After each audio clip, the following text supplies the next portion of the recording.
Hey everybody, so my name is Gabriel. I am a video digital creator and I am doing this to help volunteer to get people more acclimated with using the Circle app. So we're going to cover a few things today, and I wanted to make this video so it will make it a little bit easier to do a step-by-step process. So we're going to concentrate mostly on how to do it through your mobile app.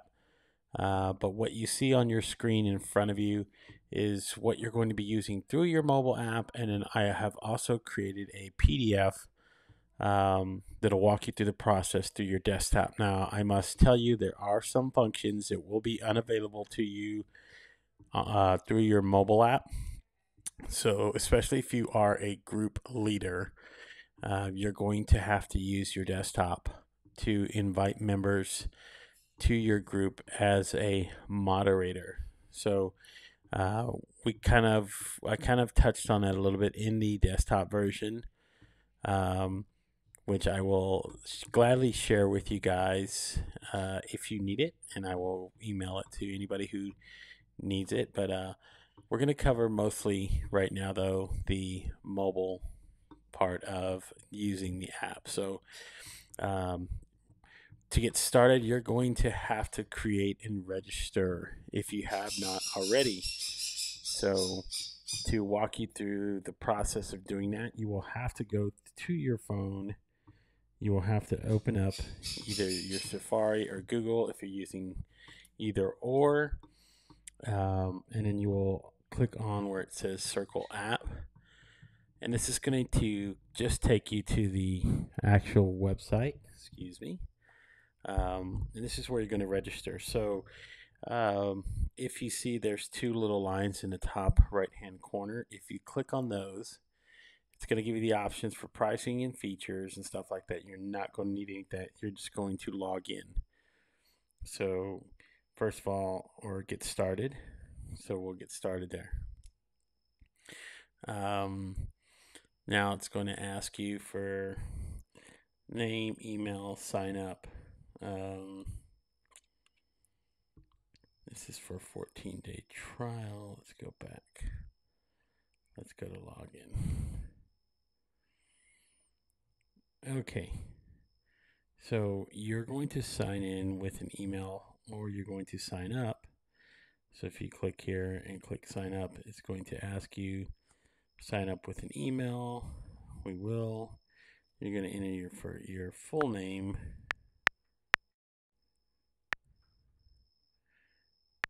Your email. We are going to, just so I can show you what you would have to click the terms of service, and then you'll click sign up. Now it's going to tell me I already have an account. So, but this is where you would actually sign up, and it will take you. And what you do once you sign up in here, it's going to email you a code that you're going to have to enter in to sign into the app. So I'm going to actually click login because this will take me to where I have to log in for the Circle app already. But once you click your email, I can use my email. I like things easy. All my stuff's here. And then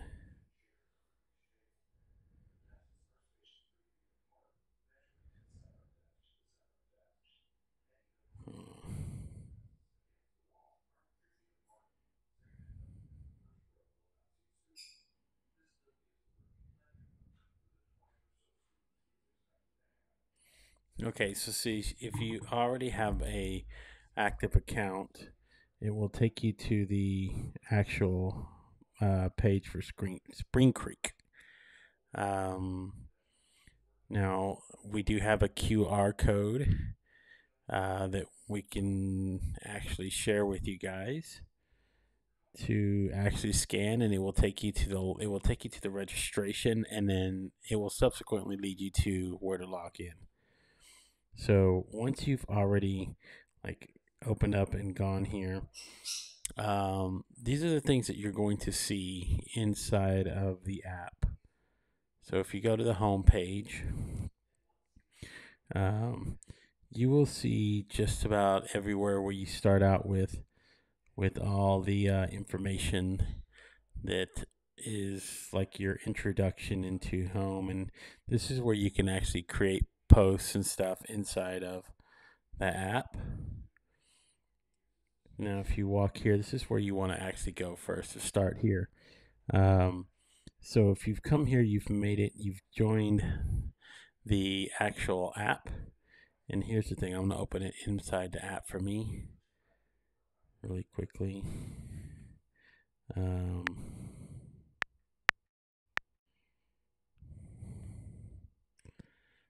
this is what I needed to show you because it'll have a verification code. So this is what you will actually do in your registration. So when you sign up, it's going to send you a code. I'm going to go to my email. It'll give me a 4-letter code. This is the code 223277. I will go back to my Circle app. I will enter in the code here.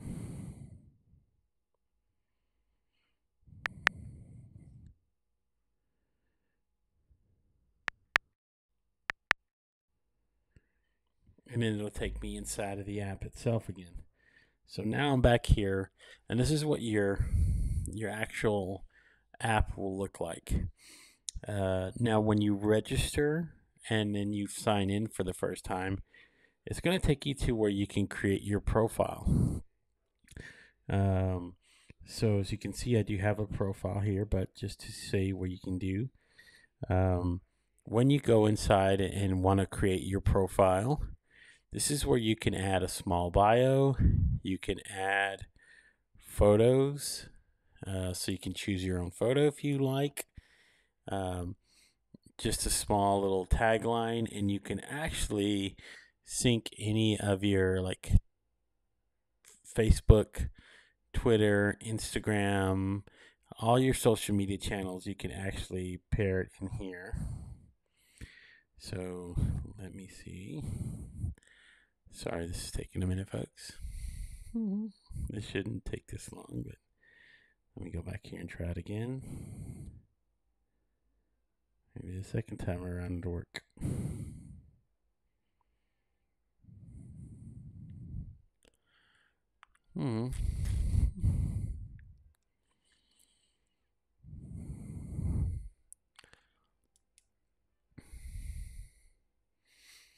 But if you want, I will take you to the home page here. Inside of this is the desktop version that you guys are seeing up above. If I go back here to the home page, here we go. This is where we are. Then you guys can actually see where I keep the profile. Here we go. So this is the same thing that you're going to see from your mobile phone. As you can see, it's the same on the desktop. So you're actually seeing both in real time and the same time. So this is where you can add your name. You can remove your photo. You can leave a headline, set your time zones, write a small bio, set your location. If you have a website to add, like say if your group has a website, you create one, you can add it in here.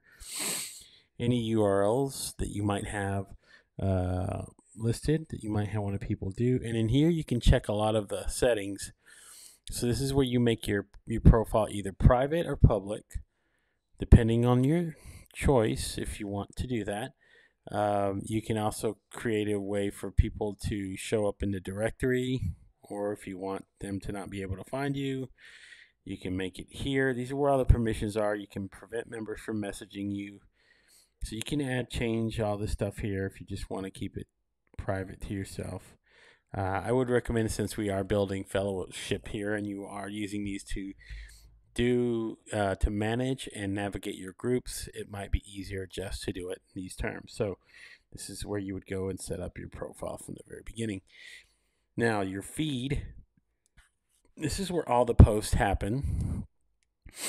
So if anything's posted through the church, or if anything that you is written and shared and is added, you will find it inside of your feed.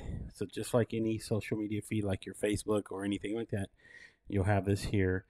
Threads are just for you where you have chats. So I'll cover that in just a second. Again, this is where you start.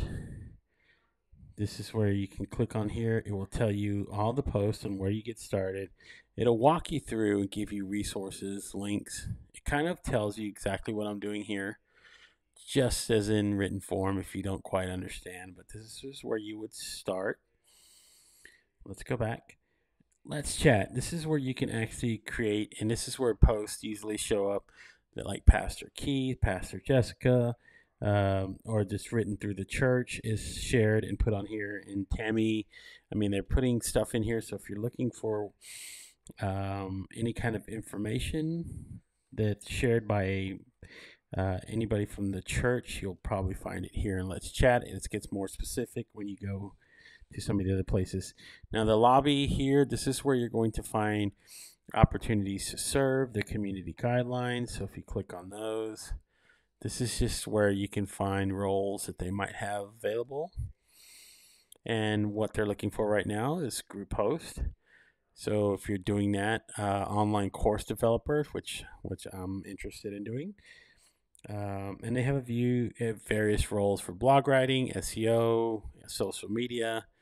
So I'm trying to be a part of that as well. So we're one place.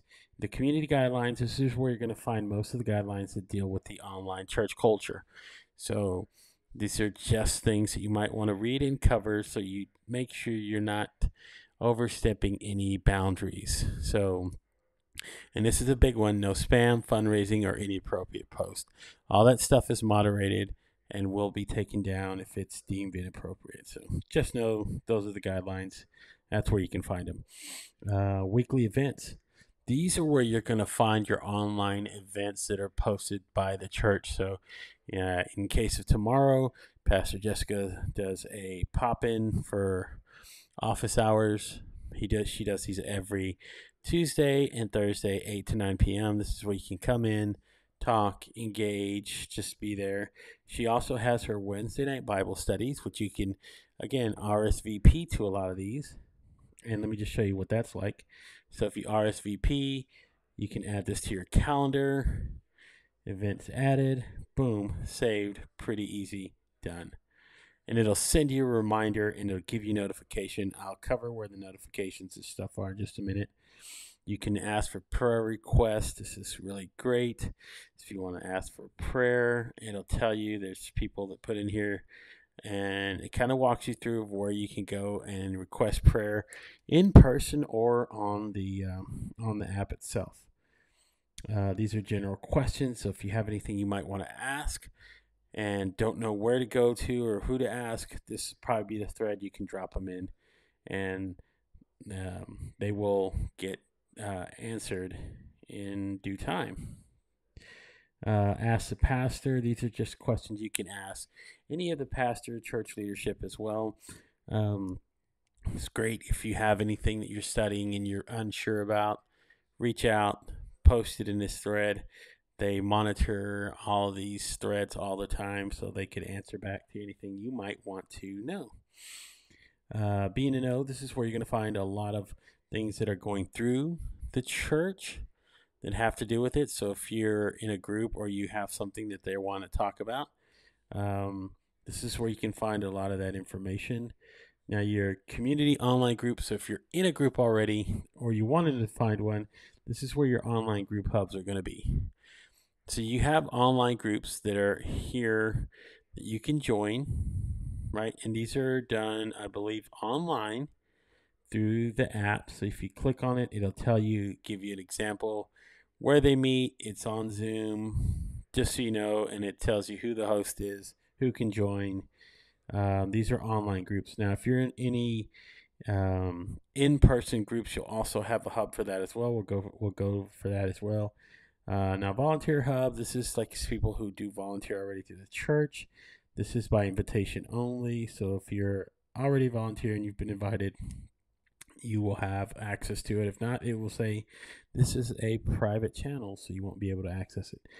In-person group hub, this is available to everybody, and there's a lot of information you're going to be able to find through here. And this is just in case you guys want to join any groups that are open right now. You can find it, click on it, it'll tell you information about it. And again, these are open groups that are still available. They have closed groups though, but they will not show up here. As you can see, I am in a couple of groups. So if this is my second chances group, I can come in here. There's information. There's things that we share inside of that group. That's kind of personal. We won't go into that as much, but that's for those if you're already a member of a online group. Discipleship Academy. This is stuff that Pastor Keith has put in through wanting to teach people to get into discipleship and share the word of the church. These are personal messages that he's put together. And if you click on any of them, it gives you it walks you through certain messages that he's either done or has shared.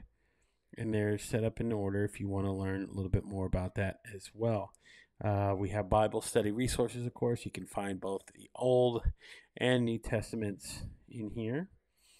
So you click on each one of those. Now, they do have a communion if you want to do communion at home. It gives you a nice little PDF you can walk through. This is offered through the church. I would recommend you checking it out if you're interested in communion. And then these are all the links that you can find that deal with the church. So you can find SpringCreek TV. We actually do have the Amazon store that has resources. This is where you can find the church's YouTube channels to go watch all past episodes, all the past sermons that have gone on, your Instagram, your Facebook, the Facebook group. You can also go to a podcast. So if you can't watch it but you want to listen, they do have access through Apple Podcast, and they update it all the time. It's got all the past sermons that you can go back and listen to. It's a really great resource if you want to go check it out. Let me get out here. Let's go back into Circle. And of course, you can go check out the YouVersion Bible app, which really great. Sets a lot of reminders. So it's a really wonderful tool. Now, let me walk you through a few other things. So if you have a notification, as you can see at the bottom here, there's a little bell. If I click on it, it will give me all my notifications that have been sent to me. So anybody that sends a personal message to me, and I will show you how to do that, or any mentions that are made by me. So like the church will send out mentions. Anybody that's following me or any events, I will get notifications here as well. And if I archive anything, like any notes, any past events, anything along those lines, I can put them in here as well. So if you're mentioning to send out a message to anybody that is online and is a member of the church who is registered through the Circle app, you can literally go in here where there's a little chat bubble with 3 little dots, or 3 little ellipses is what we call them. And you can see I have messages here available, but if you wanted to send a message to somebody personally, a direct message, you would just click up here where there's a little chat bubble with the plus, click on it, and it gives you access to everybody who's registered here through the church already. And you can simply just click on their photo, on their icon, and you'll send them. It gives you the opportunity. Let me just see. So if I wanted to send something to Pastor Jessica, I'd click here, click create, and then boom, I can write a message here, and it would send it directly to Pastor Jessica. She would get a note. But this is where you can add here. You can add photos. You can add links. You can record a audio record something, which is kind of cool. So if I wanted to record something, and I'm recording an audio right now, and say, hello, Pastor Jessica. How are you doing? How is everything going? I'm actually creating a video talking about the Circle app, and I just thought I would use you as a test. Okay, so that is just one way to do this, and then boom, click it, voice message sent, she'll get it, and she'll get a notification. But these are where you're going to find any and all your information. If anybody sent you messages, it'll be inside of the little circle, the little chat bubble with the three little buttons. And this is where you go back and you can add something, and you can create a post. And this is where if you wanted to write, let's just say something encouraging, if you wanted to write something that people that you're sharing about a open group or an event that you're having or something that's going through the church, this is where you would have the option to put a title, write something about it, and then it'll tell you where you can actually put it. So there's a few channels that you can put it in that are available, but most of them are probably going to be either in the Let's Chat, Prayer Request, Be in the Know, or one of the volunteer hubs, or one of the online community or in-person community group hubs. So you can do that there. And then once you're done, you can go back to the home page, and it'll take you back to everything here that you can find inside the Circle app. So that's pretty cool. I think it's pretty self-explanatory once you learn it, but I'm creating this video because I want people to be able to go back and try this. So that'll be for our online, and then for our actual, for the desktop version, it's a lot of the same options. So when you go back to your home page, you can go back to the start page, and it has a lot of the same functions and features that you did see that I was showing you on the mobile app. And this is where you would find your in-person groups. And as you can see, it has tells you a little bit more about the in-person groups that you have, and it gives you like a walkthrough of all the groups that are available right now. So as you know, these apps here and these groups are here. You know, you have the option to click on it to join, and a lot of these still have, and they actually have a meeting coming up on the 24th and on October 8th as well, for anybody who's interested in joining any kind of online or in-person groups, or if you're looking to lead a group. So that will be happening this Sunday, but this is where you would go and find all your groups. And again, you will find a lot of the same tools and resources that are available through the app, through your desktop. So they're pretty much very similar. Desktop, I believe, does have a few other added features if you're a host of one of the groups that you won't be able to do through your mobile app. Now, I may be incorrect on some of these things, and some of them might be updated, but as far as what I've been told and what I'm trying to do to put together, I think this is exactly as much of the information as you need. So other than that, if you guys have any more questions, you can please feel free to reach out to me through the app. You can just send me a message there. Again, click the little bubble, and then you can go to the add button there, and then you can search for me. Just type in Gabriel. Well, I won't show up because I'm my own person. But you get the message. You can look me up through there, and then you can send me a direct message, and I can try to possibly hop on a Zoom call, phone call, help you figure out how to get yourself started back on the app. So there you go. If you need anything else, please, again, like I said, feel free to. You can also email me at gabeLeal10@gmail.com. That is gabeLeal10@gmail.com. And I will respond to your messages. So other than that, I hope you guys have a wonderful rest of your day or evening. And please enjoy the app. It is one of the best ways to openly communicate, to connect, and build fellowship through the church. So thank you so much for watching. Talk to you soon. Bye, everybody.